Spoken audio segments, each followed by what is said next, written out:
Assalamualaikum warahmatullahi wabarakatuh. Langsung saja kita lanjut ke fasal selanjutnya, yaitu fasal yang membatalkan wudhu. A'udzubillahi minasyaitonirrajim. Bismillahirrahmanirrahim.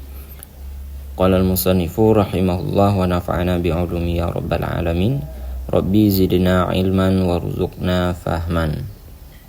Faslun, bermula ini itu satu fasal. Walladzi yanqudul wudu'a sittatu asya'a, dan bermula allazi yang kudu yang membatalkan ianya allazi akan wudu, sittatu asya'a itu 6 segala perkara. Jadi di sini membahas perkara-perkara yang dapat membatalkan wudu, itu ada 6. Yang pertama, ma kharaja minas sabilaini, yaitu barang yang keluar ianya barang daripada 2 jalan.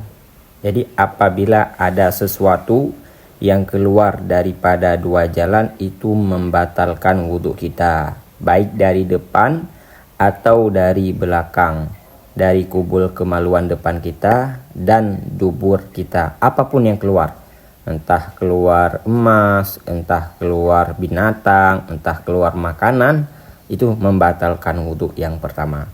Kemudian yang kedua, wanaumu ala ghairi hayatil mutamakkini, dan tidur di atas bukan kelakuan yang tetap.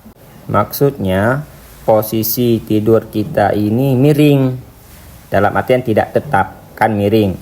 Misalkan contohnya gimana ya, kayak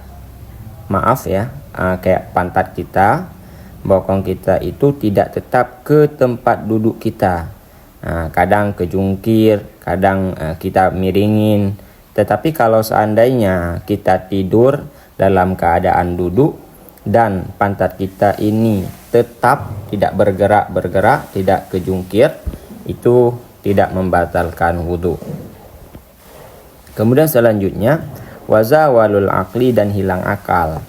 Hilang akal bisukrin au maradin, baik hilang akal tersebut karena mabuk atau karena sakit, itu juga dapat membatalkan wudhu.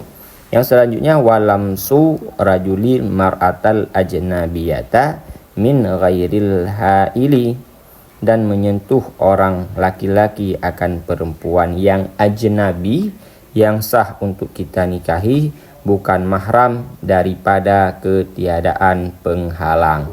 Kita orang laki-laki menyentuh atau bersentuhan dengan perempuan yang ajnabi, yang sah untuk kita nikahi, kemudian tanpa penghalang. Kalau pakai baju itu nggak apa-apa. Ini kalau nggak ada penghalang maka batal. Berbeda kalau bukan ajnabi, sama mahram kita, sama ibu kita, sama adik kita, sama paman kita, itu nggak apa-apa, karena itu bukan ajnabi. Tidak membatalkan wudhu ketika kita menyentuhnya. Wa mashu farjil adamiyyi, dan menyentuh faraj anak Adam bi batinil kafi, dengan batin kaf, dengan telapak tangan. Jadi menyentuh faraj anak Adam ini maksudnya kemaluan anak Adam, kemaluan yang depan, dengan batin kaf. Batin kaf berarti telapak tangan, itu juga dapat membatalkan, baik punya sendiri atau punya orang lain ya. Kemudian wa masu khalqatid duburihi alal jadid, dan menyentuh lingkaran duburnya seseorang alal jadid, menurut pendapat jadid.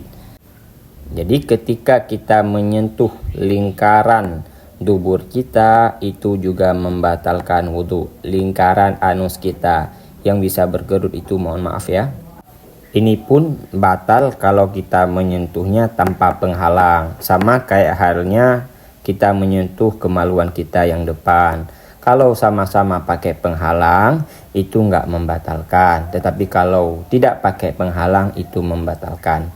Kemudian kita sentuh dengan batin kaf, dengan telapak tangan. Berarti kalau bukan batin kaf, bukan telapak, nggak apa-apa. Kayak belakang tangan itu, kita menyentuh kemaluan kita, kita menyentuh lingkaran dubur kita pakai tangan yang belakang, itu nggak apa-apa. Yang nggak boleh itu pakai batin kaf atau telapak tangan.